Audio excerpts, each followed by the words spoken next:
Now let's explore and analyze some of what you've heard on this program today, as well as the other big issues, if time allows, of the week with our guest contributor.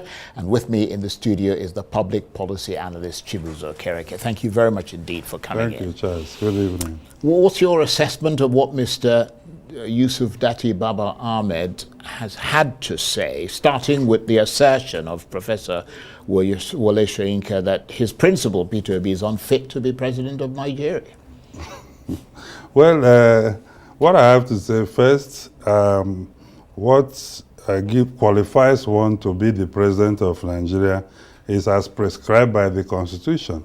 The Section 131 says if you are a citizen of Nigeria by birth, if you are sponsored by a political party, if you're up to 40 years, of age, and if you have minimum qualification of school cert or the equivalent. The other variable is that you have electorates who are up to 18 years who are registered to vote and they have cast their vote for you, the majority, and you score the majority of the vote in line with Section 134 of the Constitution. So I think that there is something we have to understand about the decline of democratization, especially in Africa.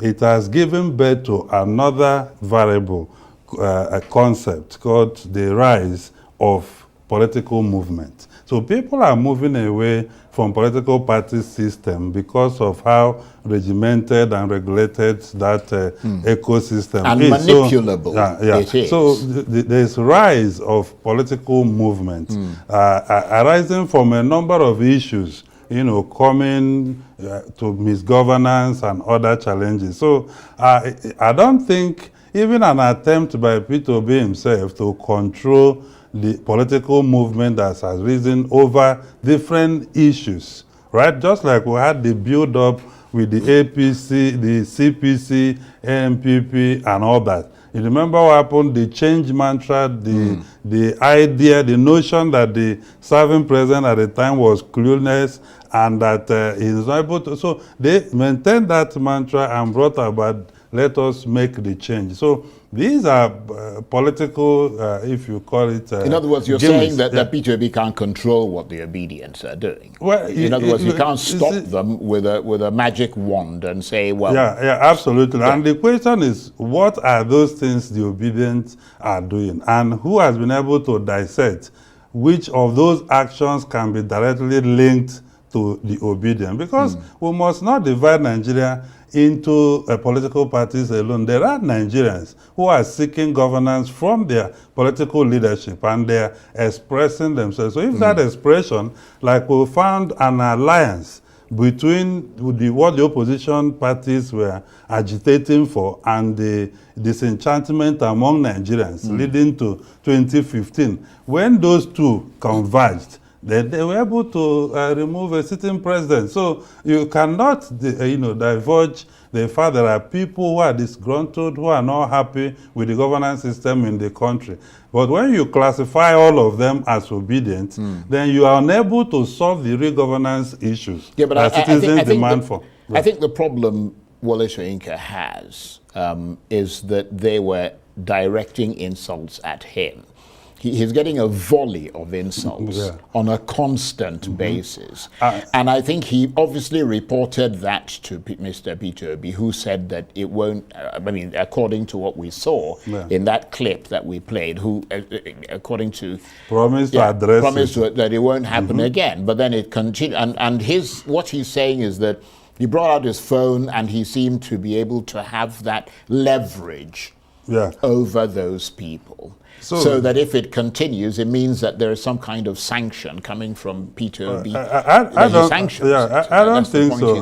But I think that we need enough political education for you to know that the Constitution is the ground norm. So if Tinubu is contesting and Wole Soyinka is supporting him he has the right to do so. This is what people need to understand. And then people who don't support them have the right to criticize him. You have to objectively, but you need to have enough political education for people to know how to even criticize, right? So, but that anybody is expressing his or her democratic right to seek for an office does not mean the person is against your future.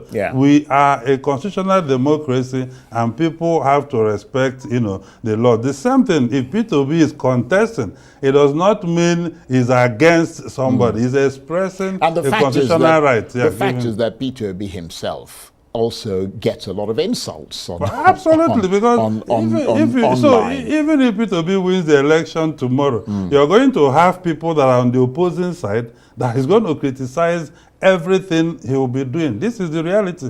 You cannot have a moment where the whole country can come together and say, as long as the kind of politics we are playing today in the country is concerned, you would always have a situation. You remember the former governor of Kaduna State, what he said, that their job as opposition is to criticize everything. And that's why I call for, adequate political education, because you can serve as an opposition to enhance quality of governance rather than playing just politics, like we saw in the past. And that sowed the seed for the kind of things we're seeing today. Absolutely. Well, we've got, unfortunately, I always appreciate your analysis. We've got about a minute or so left. I mean, he talked about a lot of other things, Yusuf Dati Baba Ahmed. What did you, in summary, what did you make of the things he said? I mean, from his defense of the Labour Party, or his assessment of what's going on in the Labour Party, to his decision not to assess the Tinubu government's track record. We have had this issue before, with a member of the Labour Party as well. But I agree with him on the call of what the notion of democracy should be. That is for people who are ready to defend their fundamental rights, who are ready to end their freedom by fighting, to take over power legitimately. But most important is that whatever you want to do in a democratic system has to be done constitutionally. Now, you may disagree with the constitutional provision or the interpretation of that, right? However, this is the country you're seeking to lead had to exist before you even lead the country. So we cannot call for anarchy. What we can do is to continue to mobilize, hold the government to account, right? And then demand that things should be done legitimately, transparently, and in an accountable manner. Over time, definitely things will shift, and we're going to have the kind of democratic process that everyone will be proud of if we continue to sustain the democracy and fight for a more open and transparent chipping space. away at the block. Yeah, absolutely. A war of attrition. But we cannot use anarchy to solve the problem. For instance, I disagree that